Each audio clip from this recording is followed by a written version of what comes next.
saudara kita yang terbaring di rumah sakit. Hari ini sayup-sayup suara azan dari masjid rumah sakit masuk ke telinganya.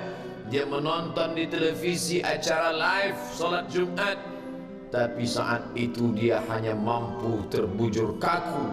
Ruhnya masih ada dalam jasad. Anaknya tidak bisa berada di sampingnya karena security tidak mengizinkan keluarga berada di dalam ruang ICU. Dia duduk di dalam. Suara terdengar, azan bersahutan, hayya 'alas salah, mari salat, hayya 'alal falah, mari menuju kemenangan. Dia hanya bisa meneteskan air mata. Kenapa? Kalau dulu dia waktu sehat sempat beribadah, penyesalannya tidak terlalu banyak. Tapi kalau di saat sehat walafiat tak sempat untuk menempelkan kening ke lantai, tak sempat melangkahkan kaki ke rumah Allah, tak sempat mendengarkan khutbah, maka tak ada duka di atas duka. Air mata yang meleleh tak dapat mengembalikan masa lalu. Lan tarji'al ayyamul lati madat, yang lalu tak dapat diulang kembali. Air mata darah menangis. Yang sakit tak akan sembuh, yang mati tak akan hidup. Penyesalan selalu datang di akhir perbuatan. Belum pernah orang menyesal sebelum perbuatan berlalu. Selalu penyesalan di akhir. Di saat itu penyesalan tak lagi bermakna. Apa kata mereka ketika melihat azab Allah? Rabbana, hai Tuhan kami, ya Rabb kami, absarna, mata kami sudah melihat azab, wa sami'na, telinga kami sudah mendengar suara tangisan, teriakan, pekikan di dalam neraka. Farji'na, kembalikan kami lagi ke dunia. Na'mal salihah, kami ingin beramal saleh. Inna muqinun, kami yakin seyakin-yakinnya. Tapi saat itu penyesalan tak lagi bermakna, karena dunia tak mungkin utuh semula, karena sudah menjadi sunnatullah yang lampau tak akan kembali. Idza sama'un fatarat, langit terbelah. Wa idzal kawakibun tasarat, planet-planet bertabrakan. Wa idzal biharu fujirat, lautan diledakkan, diletupkan. Wa idzal quburu bu'sirat, semua yang dikubur dibangkitkan. Alimat nafsum ma qaddamat wa akharat, disitulah orang baru sadar apa yang dulu pernah aku lakukan. Wa qadimna ila ma amilu min amalin, semua amal mereka kami tunjukkan, kami datangkan. Ini amalmu, ini infakmu, ini wakafmu, ini sedekahmu, ini salawatmu, ini bacaan Qur'anmu, ini zikirmu. Tersenyum mata melihat amal. Faman ya'mal mithqala dzarratin khairan yarah. Tapi jangan lupa, apakah yang dosa-dosa itu dilupakan begitu saja? Yang buruk pun akan nampak juga.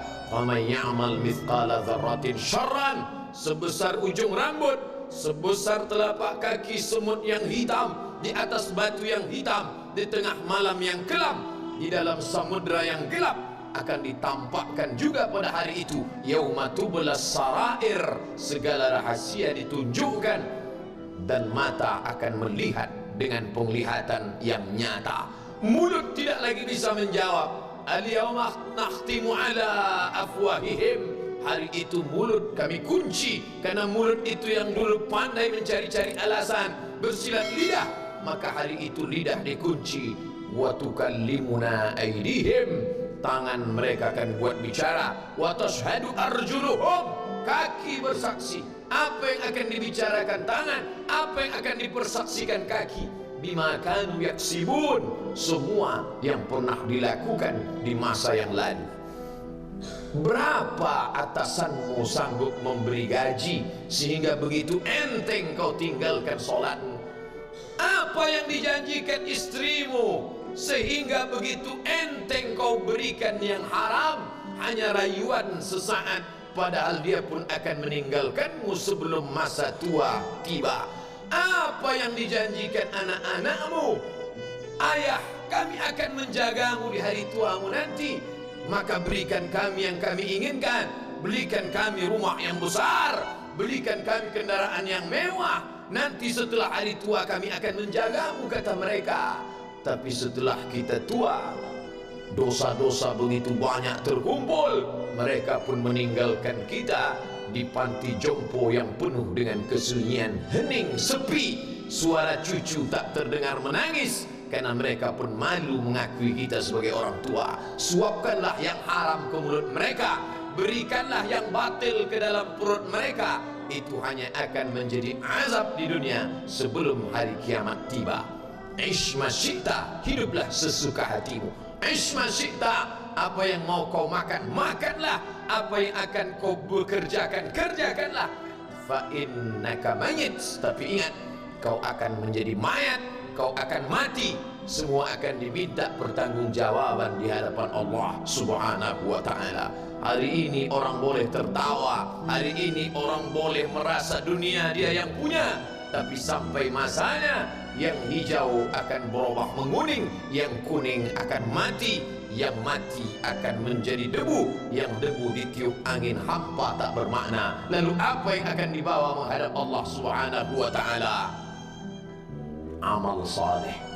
Kalau pernahlah mulut itu membaca sepotong dua potong ayat sebelum berangkat bekerja, kalau sempatlah masuk ke kamar mandi mengambil air wudhu, solat sunat duha sebelum berangkat bekerja, kalau sempatlah ketika duduk dalam suasana santai membuka iPad lalu dibuka Quran digital sambil melihat beberapa ayat merenungkan maknanya, mengingat mati, kalau sempatlah mulut mengucapkan subhanallah wa bihamdihi subhanallahil azim, kalau sempatlah anak istri dibawa ke masjid iktikaf mendengarkan pengajian, kalau sempatlah beberapa persen dari pendapatan itu dilimpahkan ke rumah anak yatim panti jompo masjid, kalau sempatlah beberapa meter tanah dibeli untuk pembebasan mendirikan rumah Allah, kalau sempat memberikan beberapa karpet untuk rumah yang selalu ditinggalkan, kalau sempatlah membelikan beberapa kilo beras untuk yatim piatu dan panti jompo,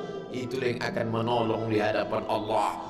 Adapun rumah besar dengan beberapa semen, dengan beberapa busi yang banyak, semua akan menjadi tinggal kenangan. Mereka akan menjual, membagi-baginya. Tanah yang dulu harganya semeter 100.000 sekarang sudah menjadi 5 juta. Mereka akan bagi-bagi itu semua kepada ahli waris. Lalu kita hanya membawa 3 helai kain tipis yang tidak berjahit, dan itu semua menjadi milik orang. Kalau dulu mereka kita didik dengan pendidikan yang baik, di tengah malam mereka bangun menetes air matanya, lalu dia berdoa, Rabbighfirli wa liwalidayya warhamhuma kama rabbayani shaghira, seperti tetesan embun di tengah gurun Sahara yang panas. Kalau sempatlah mereka berdoa, Allahumma ighfir lahu warhamhu wa'afihi wa'fu anhu, maka mengalirlah air yang sejuk ke tenggorokan yang kering.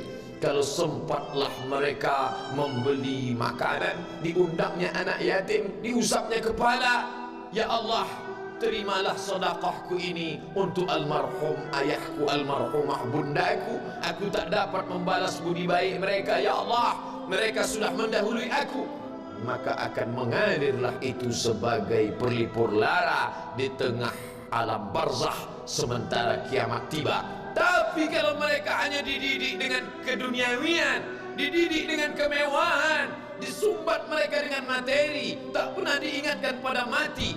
Ketika kita mati, mereka pun juga akan mati perasaan ingatannya. Paling celaka lagi, mereka mengingat kita dengan mengantarkan bunga, mereka mengingat kita dengan pakaian hitam, mereka mengingat kita dengan suara musik, mereka mengingat kita dengan memajang foto kita besar-besar di dalam rumah.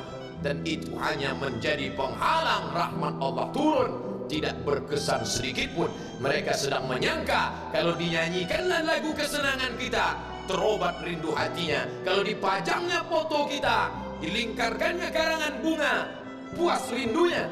Padahal itu tidak membuat pengaruh apapun kepada kita di alam barzakh.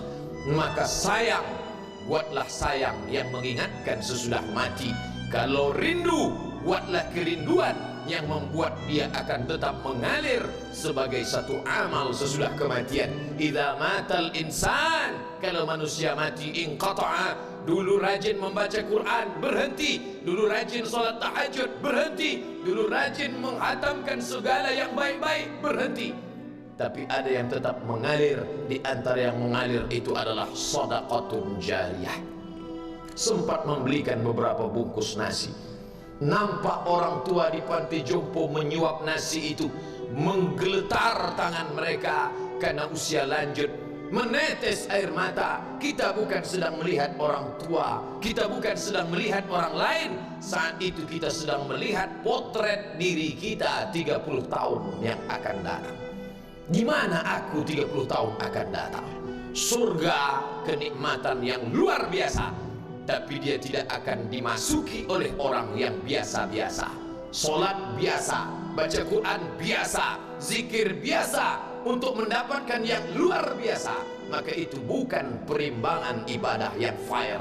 Hanya dengan solat wajib biasa, hanya dengan baca Quran biasa, hanya dengan zikir biasa, hanya dengan sedekah biasa, berharap akan masuk ke dalam surga yang luar biasa, maka sungguh bukan suatu perimbangan perniagaan yang seimbang antara makhluk dengan Khalik Allah Subhanahu wa taala.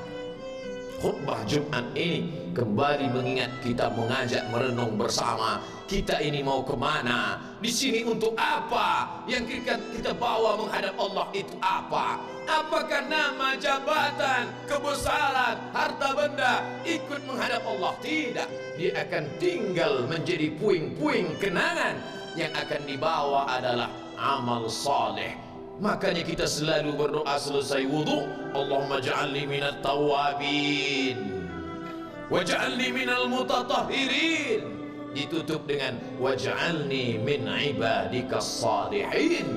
Karena orang yang soleh lah yang selamat dari kerugian, yang lain rugi. Innal insan, semua manusia lafi khusrin, rugi. Yang kaya rugi, yang punya kuasa rugi, yang ganteng rugi, yang punya anak rugi, yang punya istri rugi.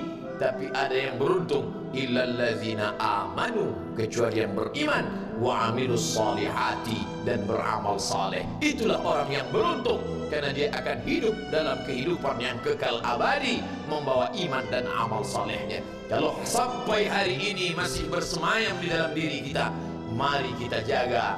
Dan kita berharap kepada Allah husnuzan, Allah menutup usia kita ini dengan husnul khatimah. Ketika itulah malaikat datang memanggil, menyambut, ya ayyatuhan nafsul mutmainnah, wahai jiwa yang tenang, irji'i ila rabbiki, kembalilah engkau kepada Tuhan Rabbmu, radiyatan mardiyah, engkau ridha kepada Allah, Allah pun ridha menerima engkau sebagai hambanya.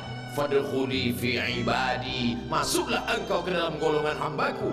Wadkhuli jannati, masuklah engkau ke dalam surgaku. Saat itu ruh keluar dari badan seperti tetesan air di hujung daun yang lembut menetes.